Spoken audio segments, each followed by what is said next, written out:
Yo mga idol, ngayon ay nandito naman tayo sa ating munting ibunan.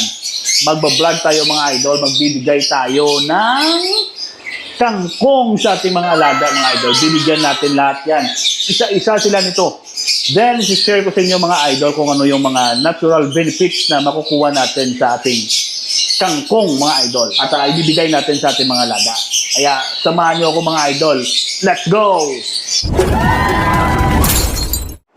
Alam niyo mga idol, ang kangkong ay meron itong natural components na kaya niyang palabasin yung mga bad bacteria sa intestine ng ating mga ibon. Ito ay natural probiotics mga idol. Yes, tama ang pagkadinig mo. Ito ay natural na probiotics at natural na pamurga mga idol. Kaya dito sa aking munting ibunan, maraming nagtatanong sa akin kung ano raw yung ginagamit ko na pamurga sa aking mga ibon. Actually, hindi ako nagpupurga sa mga ibon ko mga idol. Kangkong lang, sapat na sa kanila yan. Yan yung binibigay ko sa aking mga alaga, mga idol. Sapat na yan para mapalabas yung kanilang mga dumi o yung mga bad bacteria na namumuo sa kanilang intestine. Dahil hindi natin maiwasan mga idol yung ating mga alaga. Minsan, ito yung patukaan nila. Ito naman yung kanilang mga tubigan. Gaya nito mga idol, oh. Meron ng natapunan ng dumi. O gaya nito, merong sanga ng bulunggay na tumapon dito. Ibig sabihin mga idol, ito ay marumi na o maruming tubig na yan mga idol. Pero hindi natin maiiwasan mga idol yung ibon natin kapag nauwaw o uwaw yan, talagang mapipilitan niyang uminom sa maruming tubig. Yung mga bakterya dyan mga idol, makakain nila, maiinom nila, mamumuo sa loob ng kanilang mga intestine. Kaya tayo ay nagpupurga o gumagamit ng mga probiotics para mapalabas ng ibon yung mga dumi sa kanilang mga intestine mga idol. Kaya nga dito sa aking munting ibunan, hindi na ako gumagamit ng mga synthetic na mga pamurga. Natural way ang ginagamit ko mga idol. Kangkong lang mga idol, sapat na sa kanila yan. Bigyan mo sila mga idol once or twice a week, sapat na sa kanila yan mga idol.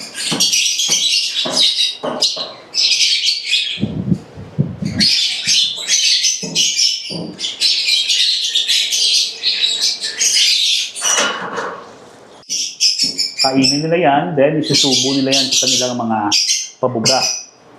After na yan kumain mga idol, oh, kainin niya yan, then dadali niya yan sa loob ng kanilang nest box. Then isusubo niya yan sa kanyang mga inakay.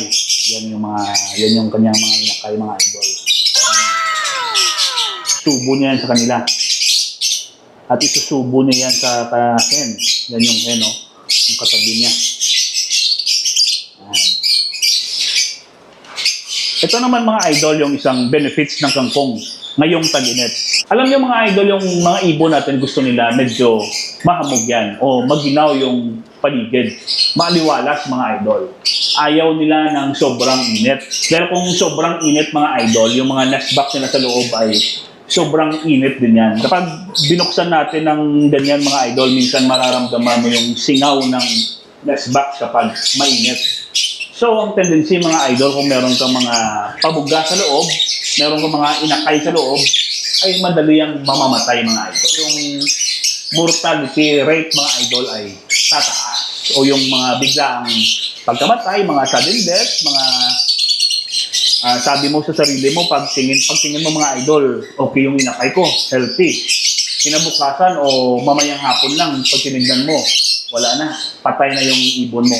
Dahil mga idol, yung cost niyan ay sobrang init yung ibunan natin ngayon na grabe yung init. Pumapalo hanggang 42 degree yung init ngayon mga idol. Kaya bantayan natin yung ating mga pabuga mga idol. Dapat well ventilated yung ibunan nyo. Hindi masyadong mainit mga idol para at least kahit tag-init mga idol ay tuloy-tuloy pa rin yung breeding nyo. Kaya mga idol, bakit maganda yung kangkong ngayong tag-init? Alam niyo mga idol, yung kangkong ay raw ako magbigay. Hindi ko na yan Pilipino. Bakit? Anong rason?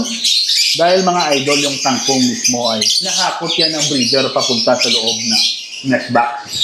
At kapag nasa loob na ito ng nest box, yung components ng kangkong mga idol ay watery yan. Kapag nasa loob yan ng nest box mga idol, ito ay magkukos sa loob ng moisture. Kaya nito, maraming kangkong sa loob ng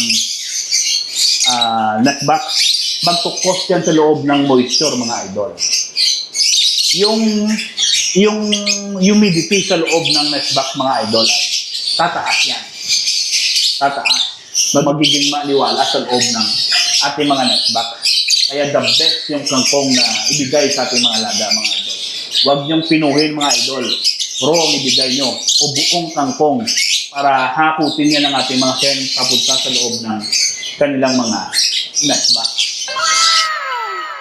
Yan, mga idol, the best yung kangkong sa ating mga alaga. I-try nyo sa ibunan yung mga idol. Talagang the best yan, tested and proven na yan, mga idol. Kaya maraming salamat, mga idol, sa pagsama sa ating vlog ngayon. Huwag nyo kalimutan na mag-like at heart sa ating mga videos at i-share nyo na rin, mga idol. Magkita-kita ulit tayo sa ating susunod na vlog. Ingat kayo palagi.